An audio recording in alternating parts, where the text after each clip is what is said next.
ক্ষমতার ভারসাম্য সৃষ্টির জন্য সংখ্যানুপাতে কিংবা মোট প্রাপ্ত ভোটের অনুপাতে প্রতিনিধিত্ব দরকার। নির্বাচন কমিশনের প্রশ্নে আমাদের পূর্ণ ঐকমত্য হলেও অন্যান্য প্রতিষ্ঠান যেমন দুর্নীতি দমন কমিশন, পাবলিক সার্ভিস কমিশন কিংবা অডিটর জেনারেলের পদ, ন্যায়পাল কিংবা মানবাধিকার কমিশন, এই ধরনের কমিশনের মতো পদগুলো জায়গাতে আমাদের ঐকমত্য হয়নি।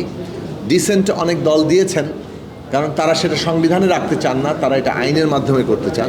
কিন্তু আমরা নিয়োগ কর্তৃপক্ষের প্রশ্নটি সংবিধানের মধ্যে রাখার প্রস্তাবটাই আমরা তুলেছিলাম এবং ডিসেন্ট সহই সেটা গৃহীত হয়েছে, একভাবে একটা ঐকমত্য তৈরি হয়েছে এবং আমরা সেই বিষয়ে আমাদের এই কমিশনের প্রস্তাবের সাথে আমরা ঐকমত্য করেছি যে একটা বাছাই কমিটি সরকার, বিরোধী দল এবং বিচার বিভাগের প্রতিনিধিদের সমন্বয়ে তারা এই সমস্ত সাংবিধানিক পদে নিয়োগ দেবে।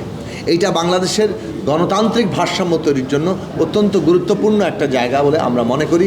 আজকে এইটা যদি কার্যকর হয় ভবিষ্যতে এই দেশে গণতান্ত্রিক ব্যবস্থা প্রতিষ্ঠার আমরা আশাবাদী হয়ে উঠতে পারি। আরেকটি বিষয় নিয়ে আলোচনা চলছে সংসদে উচ্চকক্ষ গঠন এবং উচ্চকক্ষে নির্বাচন পদ্ধতি। এই বিষয়ে আমরা কমিশনে আমাদের শুরুতেই প্রস্তাব দিয়েছিলাম যে একটা প্রতিনিধিত্বের যদি একই রকম হয় যে নিচে যা তাই উপরের আসন অনুপাতে, তাহলে এটা একটা রেপ্লিকার মতো হয় এবং এটার আসলে কার্যত খুব প্রয়োজনীয়তা থাকে না, কারণ নিচে যাই হবে তাই উপরে সেভাবে পাশ হয়ে যাবে। কেবলমাত্র কিছু আলোচনা হতে পারে। ফলে এই আলোচনার জায়গাটাই একমাত্র করলে এই বিষয়টি আরও মানে যথাযথভাবে জনগণের প্রত্যাশা এবং কার্যকর ক্ষমতার ভারসাম্য তৈরি করতে সহায়ক হবে না। সে কারণে আমরা আমাদের কমিশনের কাছে প্রস্তাবে বলেছিলাম যে অন্ততপক্ষে উচ্চকক্ষে সংখ্যানুপাতিক ভিত্তিতে অর্থাৎ প্রাপ্ত ভোটের ভিত্তিতে যদি প্রতিনিধিত্ব হয় তাহলে একটা ন্যূনতম চেকস অ্যান্ড ব্যালেন্স থাকে। এক, দুই হচ্ছে যে উচ্চকক্ষে অন্ততপক্ষে সংবিধান সংশোধনের প্রশ্নটিকে নিয়ে আসা দরকার এবং সেখানে কমিশন প্রস্তাব করেছেন যে সিম্পল মেজরিটিতে সংবিধান সংশোধন সেখানে পাশ হতে হবে। এইটুকু থাকলে যে জায়গাটা অন্তত তৈরি হয় যে সংবিধান নিয়ে আমাদের এখানে যে বিপুল একটা মানে গণবিরোধী তৎপরতা আমরা দেখেছি, সেই গণবিরোধী তৎপরতা অনেকাংশেই বন্ধ করার একটা ক্ষেত্র প্রস্তুত হতে পারে। তা আমরা মনে করি যে উচ্চকক্ষে গঠন প্রয়োজন এবং এক্সট্রিম মশার কয়েল প্ল্যান্ট ফাইবার দিয়ে তৈরি, তাই সহজে ভাঙে না, সুগন্ধিযুক্ত ও নিরবিচ্ছিন্নভাবে জ্বলে। ডেঙ্গু, চিকুনগুনিয়া বাহি সহ যে কোনো মশার বিরুদ্ধে দেয় এক্সট্রিম সুরক্ষা। ক্ষমতার ভারসাম্য সৃষ্টির জন্য সেখানে সংখ্যানুপাতে কিংবা মোট প্রাপ্ত ভোটের অনুপাতে প্রতিনিধিত্ব দরকার এবং সংবিধান অন্ততপক্ষে সংবিধান সংশোধনের প্রশ্নটি সেখানে হাজির রাখা দরকার।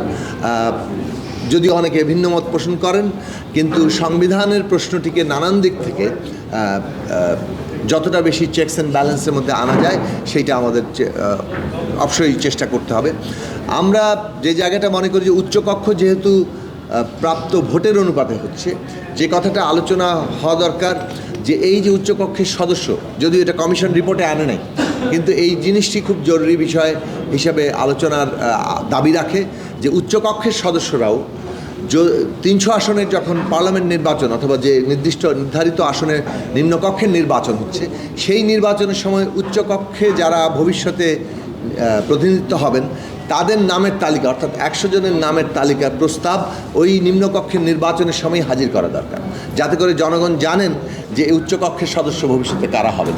ফলে জনগণ যখন 300 আসনকে সদস্যদের জন্য ভোট দিচ্ছে, তারা একই সাথে উচ্চকক্ষের সদস্যদের নামও জানেন এবং তাদের ভিত্তিতেও তাদের ভোটের যে বিবেচনা সেটা কাজ করবে এবং পরোক্ষভাবে উচ্চকক্ষের সদস্যরা আসলে কার্যত নির্বাচিত হচ্ছেন।